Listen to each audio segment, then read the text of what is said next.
Deputy commissioner Faisalabad Mohammad Ali हिदायत पर municipal corporation की जानिब से खदमत आपकी दहलीज पर प्रोग्राम के तहत शहर की मुख्तलिफ जगहों पर सफाई मुहिम के तहत कूड़ा करकट उठाया गया है। मज़ीद जानते हैं स्टार एशिया न्यूज़ के नुमाइंदे महर अल्लादिता से।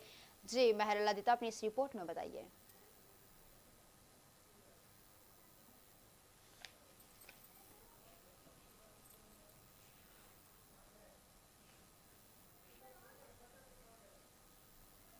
की हिदायत पर असिस्टेंट कमिश्नर नुमान अली डोगर की जेर निगरानी 420 गावे में कूड़ा करकट को उठाकर सफाई की जा रही है।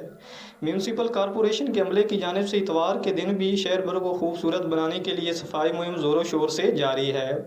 खिदमत आपकी दहलीज पर प्रोग्राम के तहत पहला हफ्ता सफाई मुहिम की जाएगी, जिसमें वाल चाकिंग का खात्मा, स्ट्रीट लाइट की मुरम्मत और कूड़ा क्रिकेट को उठाना शामिल है। कैमरामैन टीम के साथ महर अल्लादिता Shahid, star Asia news, Tandlianwala.